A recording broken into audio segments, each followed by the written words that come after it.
पिछले त्रिवेंद्र सरकार के समय मसूरी विधानसभा से विधायक और वर्तमान में कैबिनेट मंत्री गणेश जोशी ने अपनी ही सरकार पर सवाल खड़े किए हैं। गणेश जोशी ने कहा कि त्रिवेंद्र सरकार में कोरोना को लेकर बड़ी लापरवाही हुई है। अगर समय पर सही व्यवस्था रखते तो ऐसे दिन न देखने पड़ते। जोशी का ये भी कहना है कि त्रिवेंद्र सरकार में सब लापरवाह हो गए, जिसका परिणाम आज भुगतना पड़ रहा है। ऐसे में जब सत्ताधारी पक्ष ही अपनी सरकार पर सवाल खड़ी कर रही हो तो विपक्ष कहां सरकार को छोड़ने वाला है। कांग्रेस से लेकर तमाम राजनीतिक दलों के लोगों ने कैबिनेट मंत्री के इस बयान पर अपनी अपनी प्रतिक्रियाएं दी हैं। वहीं समाजसेवी और मसूरी विधानसभा से भावी प्रत्याशी मनीष गोनियाल ने भी बीजेपी सरकार के साथ साथ गणेश जोशी को भी आड़े हाथों लिया है। गोनियाल का कहना है कि सरकार ने गणेश जोशी को राजधानी देहरादून का कोरोना प्रभारी बनाया, लेकिन वे केवल सड़कों पर घूमकर फोटो खिंचवाने में मस्त हैं। उन्हें जनता की समस्याओं से कोई लेना देना नहीं है। मनीष गोनियाल ने कहा कि जिस तरह से कैबिनेट मंत्री ने अपनी ही सरकार में स्वास्थ्य सेवाओं को लेकर कटघरे में खड़ा किया है, उससे प्रदेश सरकार की सच्चाई सबके सामने आ गई है। क्योंकि पिछले कोरोना काल में भी बीजेपी ने केवल बयानबाजी ही की है, स्वास्थ्य को लेकर कोई काम नहीं किया, जिसका खामियाजा आज प्रदेश की जनता को भुगतना पड़ रहा है। कि इन्होंने अपनी सच्चाई खुद ही अपने मुंह से बयान कर दी है, क्योंकि इन्होंने पहले से मसूरी को भूमाफिया और शराब का माफियाओं का सरकार बना कर रखी थी।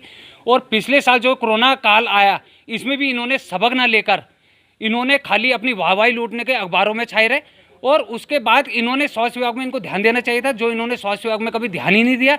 और आज धरातल में इनके पास कुछ था ही नहीं, इनके बयान करने के लिए कुछ है नहीं, तो इन्होंने अपनी सरकार में खुद सवाल खड़े, स्वास्थ्य के ऊपर सवाल खड़े कर दिए। इनको जब से कोविड प्रभारी बनाया गया है और कैबिनेट मंत्री का दर्जा मिला है, तो इन्होंने खाली अपनी रोडों में, सड़कों में अपनी गाड़ी दौड़ा रहे हैं।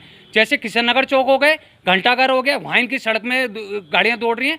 और अपने स्वास्थ्य विभाग को न देखकर, कोविड प्रभारी का दायित्व न निभाकर, ये खाली पुलिस वालों को निर्देश दे रहे हैं, ट्रैफिक व्यवस्था देख रहे हैं वहाँ पर खड़े होकर, और मीडिया वालों के सामने आकर अपनी वाहवाही लूट रहे हैं और खाली फोटो खिंचवाने में इनके मस्त मगन है। इनको रोडों में न दौड़कर, अपनी गाड़ी न दौड़ाकर इन्हें स्वास्थ्य विभाग में ध्यान देना चाहिए।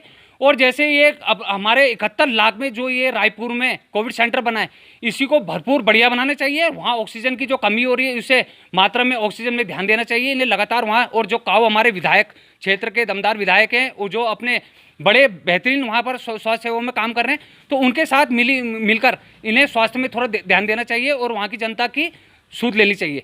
और इसी प्रकार से जैसे मैं बोलता हूँ, वहाँ से 21 किलोमीटर दूर दायरे में क्यारा छलमोरी गांव में जो वहाँ का स्वास्थ्य जो हॉस्पिटल वहाँ पर बनाया गया था, तो उसमें ताला लगाए 4 साल से, उसे खुलवाकर इन्हें वहाँ पर भी कोविड सेंटर बनाकर वहाँ तैयारी करनी चाहिए। बड़े बड़े डॉक्टर बनाने चाहिए, क्योंकि गाँव वाले वहाँ से आने जाने का उनका कोई साधन नहीं है और बड़ी दूर दूर से लोग वहाँ से आते चलते हैं। उन्हें चलने की भी काफ़ी दिक्कत का सामना करना पड़ रहा है, क्योंकि वहाँ पर ना कोई डॉक्टर है ना कुछ है। वहाँ पर इन्हें व्यवस्था बनानी चाहिए डॉक्टर की, कि वहाँ पर भी देखना चाहिए कि वहाँ कोई बीमार परेशान आदमी कैसे करके वहाँ नीचे तक, रायपुर तक आएगा। माउंटेन वैली टुडे के लिए देहरादून से अजय मित्तल की रिपोर्ट।